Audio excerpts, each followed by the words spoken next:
ఇదే RTV app వార్తల్ని క్షణాల్లో చదివే అవకాశం ఉంటుంది. ఒక న్యూస్ పేపర్, ఒక టెలివిజన్ ఛానల్ మీ చేతుల్లో ఎప్పుడూ ఉంటాయి.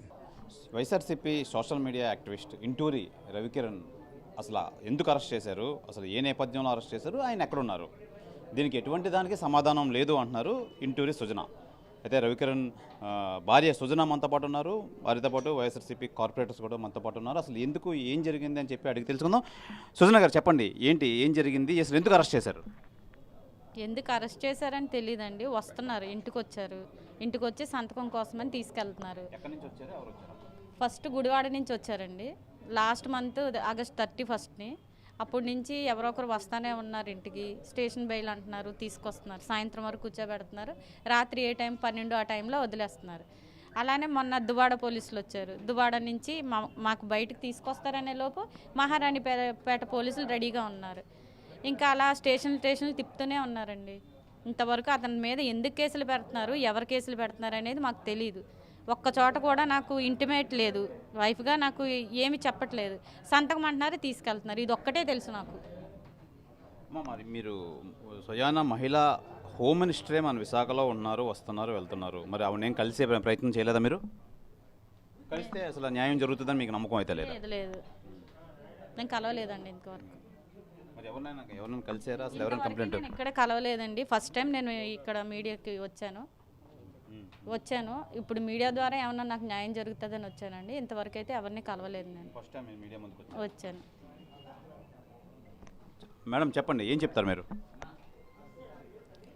ఇలా ఇంటూరి రవికిరణ్ గారిని అరెస్ట్ చేయడం అనేది, గత 2 నెలలుగా ఇబ్బంది పెట్టడం అనేది ఇల్లీగల్గా జరుగుతూ ఉంది. న్యాయపరంగా ఏదైనా ఉంటే చేసుకోవాలి. ఒక వ్యక్తికి సోషల్ మీడియా ద్వారా ఏదైనా ఎక్స్ప్రెస్ చేసే ఇది ప్రతి ఒక్కరికి స్వేచ్ఛ ఉన్నది రాజ్యాంగపరంగా.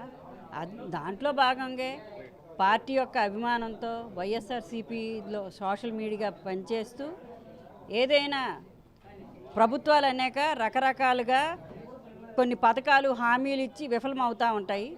ఆ విఫలమైన వాటిని మనం చూపిస్తే, క్వశ్చన్ చేస్తే వాళ్ళకి ఇలాగా పార్టీ పరంగా వాళ్ళకి కక్ష సాధింపు చర్యలు చేయటం, ఇది ఏమైనా రాజ్యాంగపరంగా ఎక్కడైనా రాసి పెట్టుందా?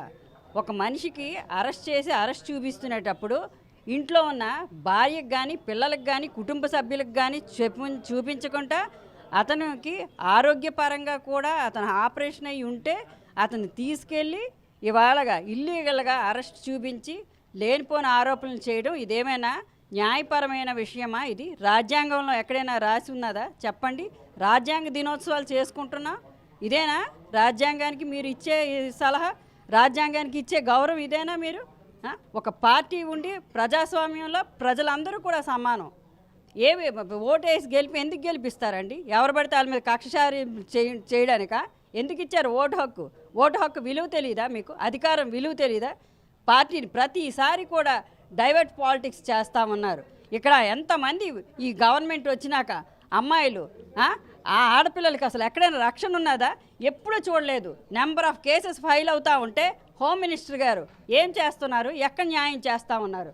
మేము ఇమ్మీడియట్గా చేసేస్తాం, ఇమ్మీడియట్గా ఎక్కడ కూడా మేము వచ్చామంటే ఎక్కడ కూడా మహిళలకి రక్షణ కల్పిస్తామని చెప్పారు. ఎక్కడ మహిళలకు రక్షణ ఉన్నదండి? ఆడపిల్లలు బయటికి వెళ్తే భయపడతా ఉన్నారు. ఇవాళ ఈ ఆడపిల్ల ఇంతమంది ఇవాళ అందరి మీడియా ముందరికి వచ్చి చెప్తుంది, ఎక్కడ చెప్పుకోలేకపోతుంది. పిల్లకి ఏమీ కూడా చెప్పట్లేదు. ఆవిడ సొంత భార్యకి కూడా ఇంటిమేషన్ ఇవ్వకుండా అరెస్ట్ చేస్తా ఉన్నారంటే ఎంత ఇల్లీగల్గా చేస్తున్నారు, అన్కాన్స్టిట్యూషనల్గా చేస్తా ఉన్నారు. దీనికి ఎవ్వరూ కూడా తీవ్రంగా ఖండిస్తున్నారు. ఇది క్షమించరాని నేరం. వైసీపీ కార్యకర్త సోషల్ మీడియాలో ఎవరికి హక్కు ఉండదండి? మీడియా ప్రెస్ అనేక ఇప్పుడు ప్రెస్ మీట్, అందుకని మేము ఇక్కడ విజయ ప్రెస్ మీట్కి ఎందుకు వచ్చాం? ఇంతమంది మీడియా వాళ్ళందరూ ఉన్నారు, వీళ్ళందరికీ లేదా హక్కు? లేదా నిజాన్ని చెప్పే హక్కు లేదా? మాకు ప్రజాస్వామ్యంలో ఎందుకు ఇచ్చారండి? నిజాన్ని నిర్భరంగా చెప్పే హక్కు ఇచ్చారు. నిజాన్ని చెప్పడానికే ప్రయత్నం చేశాడే తప్ప ఆయన ఎవరి మీద కూడా కక్ష సాధింపు చర్యలు చేయలేదు. ఇవాళ గవర్నమెంట్ కూడా కక్ష సాధింపు చర్యల్లో భాగంగానే ఒక మనిషిని అన్యాయంగా ఇన్ని నెలల పాటు అరెస్టులు చేస్తూ ఇంట్లో వాళ్ళకి కూడా ఇంటిమేషన్ చేస్తున్నారు. ఇదంతా అన్కాన్స్టిట్యూషనల్. మేము తీవ్రంగా ఖండిస్తామన్నాను. న్యాయపరంగా ఆయనకి న్యాయం చేయాలని మేమందరం కూడా కోరుకుంటున్నాం. ఒక మహిళలకు న్యాయం చేయమని మేము అడుగుతా ఉన్నాం. మేడం చెప్పండి, ఇంటూరి సుజనా గారికి ఎలాంటి ఈ భరోసా ఇస్తున్నారు, ఎలాంటి ధైర్యం చెప్తున్నారు మీరు?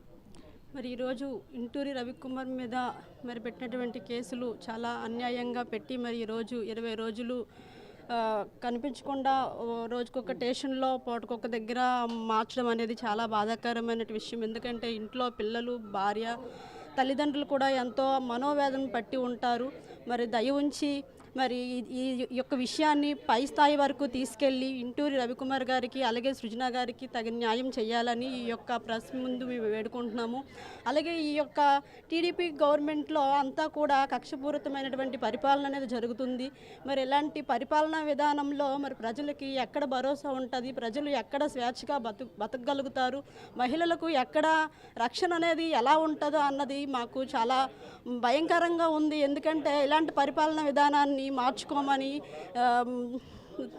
సూచిస్తున్నాము. ఎందుకంటే ప్రజలు యొక్క సంక్షేమం గురించి, ప్రజల యొక్క బాగోగుల గురించి, వాళ్ళ యొక్క రాష్ట్రం యొక్క అభివృద్ధి గురించి ఆలోచించకుండా ఏదో సోషల్ మీడియాలో ఏదో పెట్టారని, మరి అలాగైతే గత ప్రభుత్వంలో టీడీపీ గవర్నమెంట్లో పెట్టినటువంటి సోషల్ మీడియా గురించి మరి వైసీపీ గవర్నమెంట్లో ఎక్కడ కూడా ఎవరు కూడా ప్రశ్నించలేదు. మా అధ్యక్షులు కూడా దాని గురించి ప్రస్తావన అనేది ఎక్కడా జరగలేదు.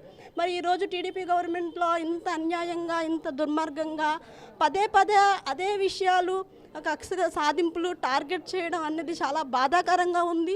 మరి ఈ విషయాలన్నీ కూడా రాష్ట్ర ప్రజలందరూ కూడా గమనించాలని, అలాగే అధికారులు కూడా అవగాహన చేసుకోవాలని మరి ఈ యొక్క ప్రెస్ మీట్ ద్వారా తెలియజేస్తున్నాను.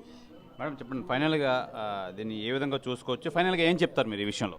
ఈరోజు ఇంటూరి రవికుమార్ గారి వైఫ్, రవికిరణ్ గారి వైఫ్ ఇంత బహిరంగంగా వచ్చి ఒక ప్రెస్ మీట్ పెట్టి నాకు అన్యాయం జరుగుతుందనేది అందరికీ చెప్పడం జరిగింది. ఇలాగా ప్రతి సోషల్ మీడియా వర్కర్స్ కూడా అందరూ వచ్చి, అంటే ఈరోజు వైసీపీకి పనిచేయడం తప్ప అనే పరిస్థితికి తీసుకొచ్చిన టీడీపీని ఏ విధంగా చూడాలో మాకైతే అర్థం కావట్లేదు. గత ప్రభుత్వంలో ఉన్నప్పుడు, మేము ప్రభుత్వంలో అధికారంలో ఉన్నప్పుడు సోషల్ మీడియా ద్వారా టీడీపీ చాలా పోస్టులు పెట్టింది, అసభ్యకరమైన పోస్టులు కూడా చాలా పెట్టింది.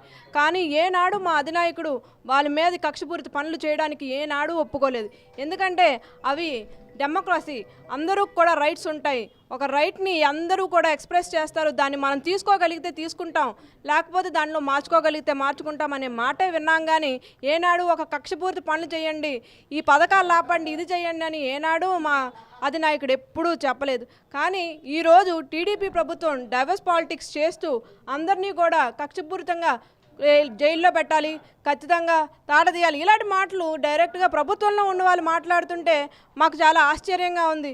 ఈరోజు ప్రభుత్వాన్ని అడగాలన్నా కూడా సోషల్ మీడియాలో తప్పులు జరుగుతున్నాయి, దీని మీద యాక్షన్ తీసుకుందామని అడుగుతుంటే సేమ్ ప్రభుత్వాన్నే మళ్ళీ క్వశ్చన్ చేసేది ఏముంది? వెళ్ళి అడిగి మాకు న్యాయం చేయండి అనే క్వశ్చన్ అడగలేక ఈరోజు మీడియా మిత్రుల ద్వారా అందరికీ కూడా ఎటువంటి సోషల్ మీడియాని కూడా అందరినీ కూడా ఇల్లీగల్ కేసులు పెడుతున్నారు. ఆ కేసులన్నీ కూడా తొలగించి వాళ్ళందరినీ కూడా న్యాయం చేయాలని కోరుకుంటున్నాం మేము ఈ సోషల్ మీడియా ద్వారా. Thank you. ఇది ఈ social media activist Inturi Ravikiran భార్య అయితే చెప్తుంది, ఎటువంటి ఈ పరిస్థితుల్లో మాకు ఎటువంటి ఇన్ఫర్మేషన్ ఇవ్వకుండా, ఎటువంటి ఈ నోటీసులు ఇవ్వకుండా అరెస్ట్ చేశారు, ఎందుకు అరెస్ట్ చేశారు అసలు మాకు తెలియని పరిస్థితిలో ఉంది. అందుకనే మేము ఈరోజు మీడియా ముందు అయితే రావడం అయితే జరిగిందని చెప్పి ఇంటూరి సుజన అయితే తెలియజేస్తున్నారు. ఇది ఈ ఇంటూరి రవికిరణ్ సంబంధించి ఏ విశేషాలు. కెమెరామెన్ అజయ్తో శివరామకృష్ణ, RTV, విశాఖపట్నం నుంచి. మరిన్ని వీడియోస్ కోసం ఛానల్ ని సబ్స్క్రైబ్ చేయండి, లేటెస్ట్ అప్డేట్స్ కోసం వాట్సాప్ ఛానల్ ని ఫాలో చేయండి, అండ్ లింక్ డిస్క్రిప్షన్ లో ఉంది.